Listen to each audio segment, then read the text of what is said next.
नमस्कार दोस्तों, स्वागत है आपका हमारे चैनल पर फिर से एक बार नई कहानी के साथ। तो चलिए बिना समय गवाए कहानी को शुरू करते हैं। ये क्या मम्मी जी, आपको पता था ना कि मुझे आज ज़रूरी काम से बाहर जाना है, फिर भी आप इतनी देर बाद आ रही हो। आप जानबूझकर ऐसा करती हो ताकि मुझे दो बातें सुनने को मिले। मानसी अपनी सास गरिमा जी से बोली। बहू, मैं मंदिर ही तो गई थी। तुम्हारे पापा जी को गए 4 महीने हो गए थे, तो पंडित जी को तुम बुलाने देते नहीं हो, तो खाना और दक्षिणा पंडित जी को देने ही तो गई थी। और कितना लेट हो गई हूँ मैं, 5 मिनट ही तो लेट हुआ है। उस पर इतना नाराज़ होने की क्या ज़रूरत है? गरिमा जी ने कहा। मम्मी जी, 5 मिनट भी कम नहीं होते हैं। मेरे 5 मिनट भी बड़े कीमती हैं। पर आपको भला क्या पता, हमेशा घर में ही तो रहती हो, बस बैठकर फालतू की रिवाज ही बनाती रहती हो। मानसी ने चिढ़ते हुए कहा और घर के बाहर अपना पर्स लेकर निकल गई। सुनकर गरिमा जी के पैर वहीं रुक गए। उन्हें दरवाजे पर यूं खड़ी देखकर बेटा पीयूष बोला, मम्मी, अब बाहर ही खड़ी रहोगी या अंदर भी आओगी? जल्दी से मेरा नाश्ता लगा दो, मुझे ऑफिस के लिए लेट हो रहा है।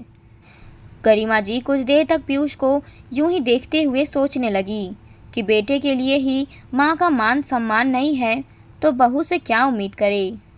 वो चुपचाप अंदर आई और रसोई में आकर पीयूष के लिए नाश्ता निकालने लगी। नाश्ता निकालते निकालते भी पीयूष ने 2-3 बार उन्हें आवाज़ लगा दी। और कितनी देर लगेगी मम्मा? कितनी धीरे धीरे काम करने लगी हो आप। फिर कहती हो कि तुम लोग मेरी बात नहीं सुनते। आपकी हरकतें ऐसी हैं कि आपको सुनाए नहीं तो और क्या करें। नाश्ता लेकर आते आते गरिमा जी की आंखों में आंसू आने लगे, पर पीयूष को उससे कुछ लेना देना नहीं था। उसने ना ही उनकी तरफ देखा।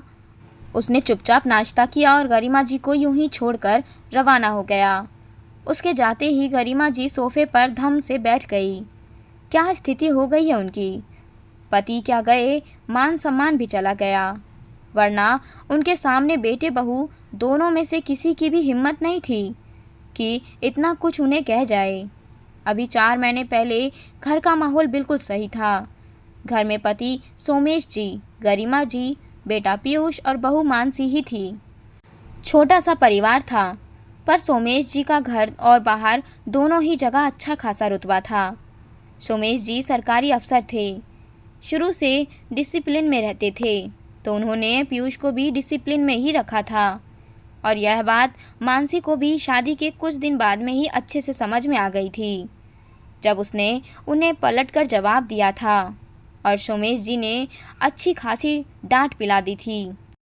दरअसल हुआ कुछ यूँ था कि शादी के कुछ दिन बाद गरिमा जी ने मानसी को कहा, बहू, कल संडे है, हम अभी तक कुलदेवी के मंदिर नहीं गए हैं, तो कल तुम जल्दी तैयार हो जाना ताकि कुलदेवी के मंदिर दर्शन करके आ सकें। क्या आफत है, एक ही तो संडे मिलता है, उसमें भी कुलदेवी के मंदिर जाना है। पर इस गंवार औरत को कौन समझाए? मानसी मन ही मन सोचने लगी। फिर बोली, मम्मी जी, क्या जाना ज़रूरी है? हाँ बेटा, कुलदेवी के मंदिर तो जाना ज़रूरी है, और ये तो फिर हमारे रीति रिवाज हैं। शादी के बाद एक बार नवविवाहित जोड़े को कुलदेवी के दर्शन ज़रूर कराए जाते हैं ताकि उनका विवाह सफल हो सके और वो ज़िंदगी भर खुश रह सके। गरिमा जी ने कहा, पर मम्मी जी, मैं जॉब करती हूँ, एक ही तो संडे मिलता है मुझे, उसमें तो कम से कम आराम करने दो। बहू, दर्शन करके ही तो आना है, ज़्यादा से ज़्यादा 3 घंटे लगेंगे, आने के बाद तुम आराम कर लेना, तुम्हें कौन सा काम करना है? सुनकर मानसी चिढ़ गई और गरिमा जी से बोली, मम्मी जी, मैंने तो सोचा था कि सुबह लेट उठूँगी और फिर दिन में पीयूष के साथ मूवी देखने जाऊँगी, पर आप नहीं समझोगी। एक वर्किंग वुमेन में और एक हाउसवाइफ में बहुत फ़र्क होता है। एक वर्किंग वुमेन आपकी तरह फ्री नहीं होती है, मेरे पास आपकी तरह वक्त नहीं होता है।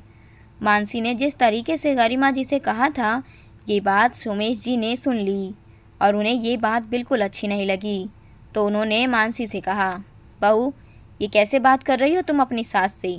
सोमेश जी की आवाज़ सुनते ही एक पल के लिए तो मानसी चुप हो गई, लेकिन फिर बोली, पापा जी, क्या गलत कह रही हूँ मैं? अब मम्मी जी तो कभी खुद घर के बाहर निकली नहीं हैं, इन्हें क्या पता मेरी परेशानियाँ। बेटा, तुम्हारी मम्मी जी कमाने के लिए बाहर नहीं निकली है, लेकिन उनकी बदौलत तुम कमा पाती हो। एक हाउसवाइफ को कम मत समझो, उनकी भी रिस्पेक्ट होती है। सोमेश जी ने कहा। बहुत अच्छे से जानती हूँ मैं ऐसी हाउसवाइफ को, दिन भर घर में बैठी रहेंगी और नए नए रीति रिवाज बनाती रहेगी, मानसी ने धीरे से कहा। लेकिन ये बात सोमेश जी को सुनाई दे गई। बहू, तमीज़ से बात करो, भूलो मत तुम्हारी मम्मी भी एक हाउसवाइफ है। अगर तुम अपनी सास की इंसल्ट कर रही हो तो तुम अपनी मम्मी की भी इंसल्ट कर रही हो। क्या तुम अपनी मम्मी को भी ऐसे जवाब देती थी? इस घर में रहना है तो बड़ों को मान सम्मान देना पड़ेगा। हम तुम्हें छुट्टी करने को नहीं कह रहे हैं, तुम्हारे छुट्टी के दिन में से सिर्फ 3 घंटे तुमसे मांग रहे हैं। क्या इतना भी हक नहीं है हमारा तुम पर? तब सोमेश जी के सामने मानसी ज़्यादा कुछ नहीं कह पाई थी, लेकिन अभी 4 महीने पहले सोमेश जी की हार्ट अटैक से मृत्यु हो गई। बस उसके बाद सब कुछ बदल गया। जिन बेटे बहू की आवाज़ तक नहीं निकलती थी, अब वो तक गरिमा जी पर शेर हो चुके थे। जो मन में आता सुना देते थे, जैसे चाहे वैसे उनके साथ व्यवहार करते थे। यहाँ तक कि पहले जो नौकरानी आती थी, अब उसे भी काम से हटा दिया गया था। अब सारा काम गरिमा जी पर लाद दिया गया था। गरिमा जी को काम में इतनी ज़्यादा समस्या नहीं थी, पर जिस तरीके से बेटा बहू व्यवहार करते थे, उन्हें उससे समस्या थी। खैर, गरिमा जी काफ़ी देर तक बैठी बैठी सोचती रही। फिर उन्होंने कुछ निर्णय लिया और उठकर अपने कमरे में आ गई।